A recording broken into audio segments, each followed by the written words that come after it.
Areas from Stanford, Futures Institute, corporate leaders, and executives on how the trends in society and technology are changing the way we work.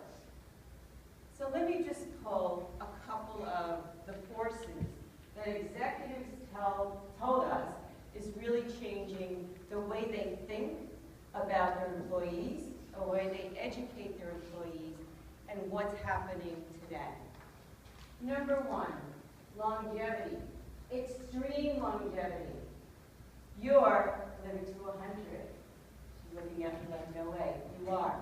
You're living to 100. Wrap your head around that concept. In fact, I was in New Jersey last week. Prudential Insurance has a billboard up that says a baby born today will live to 120. Think about what that means to you, and I did that in a research study to leaders. What does it mean if you're going to live to 100? And they said, well, Tracy, I have to afford to live to 100. And if I'm going to afford to live to 100, I'm going to have to work until I am 80.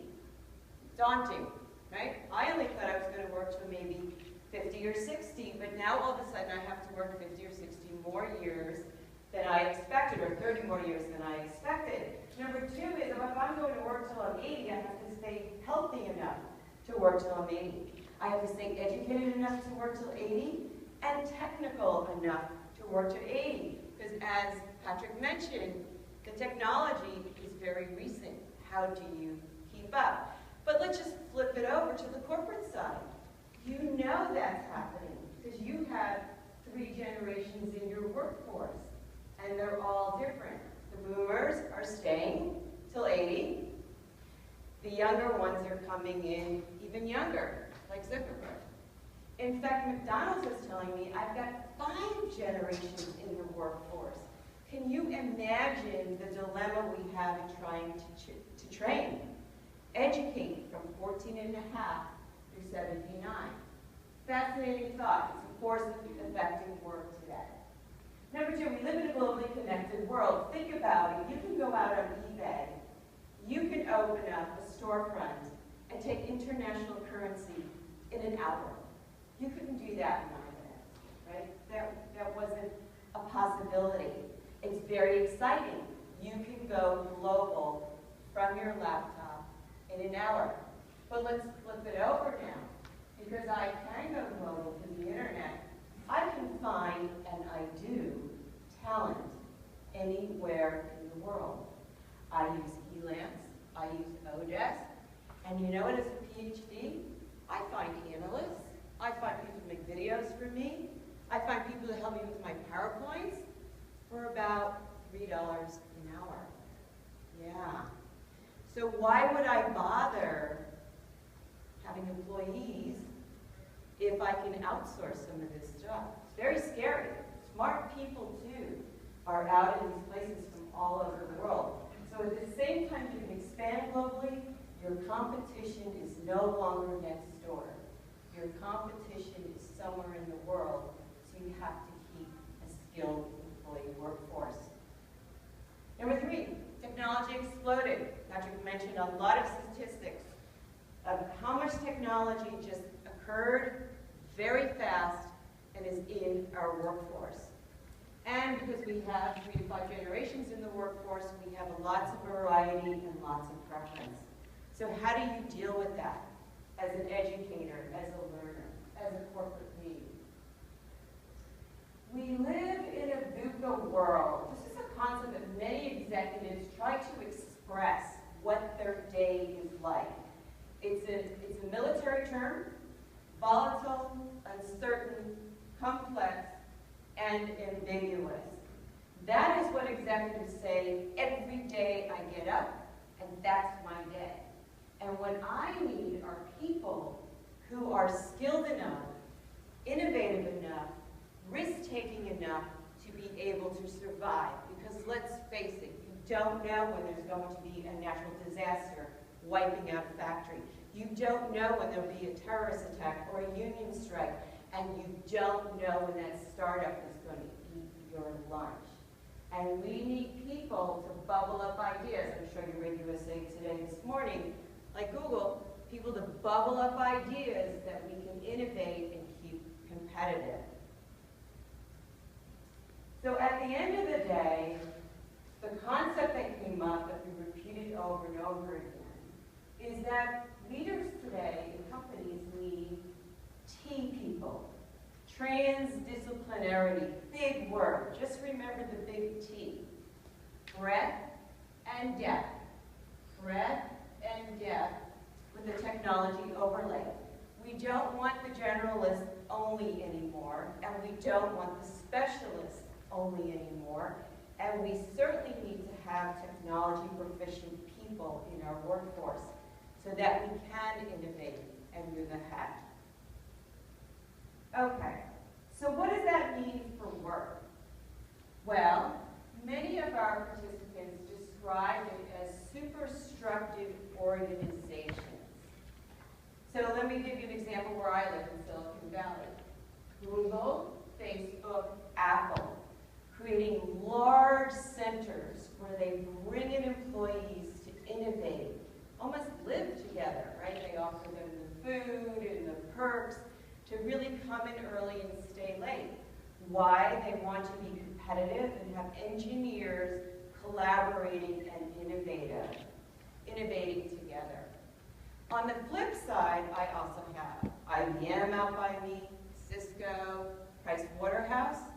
Their philosophy is, I don't need all those employees aggregating in my complex. I actually want them out near the customer, where they can be connected to them, and I can connect them at headquarters using technology.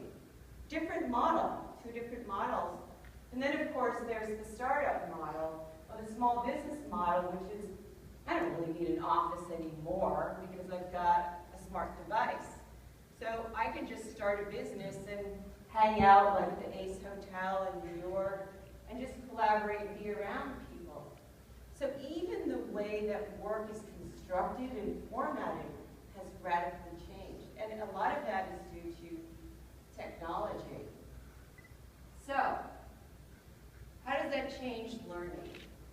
Well, what I decided to do is let me pull out some examples of how different verticals are approaching training, education, and learning. And a lot of it is, of course, technology-based. So let me go to the first one. Higher education. Art history professor reached out to me a couple of years ago and said, I was a museum curator and I'm an art history professor. My students, I cannot get them into the museum, and they don't like reading the textbook because it's so flat. So she said, I found on YouTube this very compelling video, and I thought, let me give it a shot. So I brought it into class, played it, and my students got re-engaged. Now she said, 65% of us are visual learners, and YouTube, has about 1 billion downloads a month, so it sort of made sense that maybe I should bring YouTube into the classroom and give it a shot.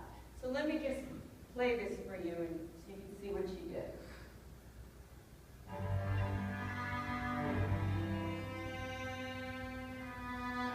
So what happened is she said the students got a little game-like. Their faces were moving, so they wanted to figure out who the artist was. So they went out to textbooks. They went down to the museum, and it became a very engaging experience for them. Art became less flat. Very interesting. She said, you know what? The one result that I had is my students went to the library more than they had ever gone because of this. So she went out, and this is an artist on YouTube. He's there. He does Matisse, he does Van Gogh, he does beautiful collections. So she brings it into her class. Number 2, gaming. People like to play games. They're fun. You get to win, you can tally points. It's the triumph. Well, why not bring that into education? So colleagues of mine at Purdue, actually, who said that the freshmen were really struggling with chemistry. And it was getting to the point where they were kind of falling out of class. They weren't engaged at all. And so some of the assistants and professors said, I wonder if we could put together a game for them to kind of get them to engage with the chemistry class. So this is a sample that they sent me. It's called Critical Math. They played it, they had the students do it on the first day of class. Go out and try to gather the explosives, the right solution, so the room did not explode. Critical Math.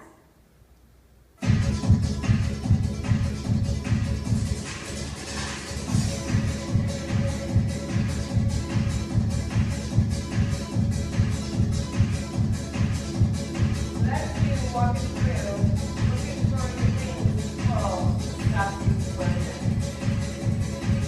And at the same time, you're learning about chemistry. You make a wrong move, you don't get it. You're getting points. You're moving up levels.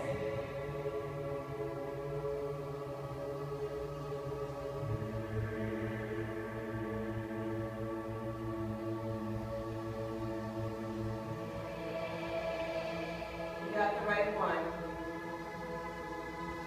You're moving in a direction, but you're under time pressure. That's always the point about being under pressure. And we don't know what happens. I guess we'll have to play the game.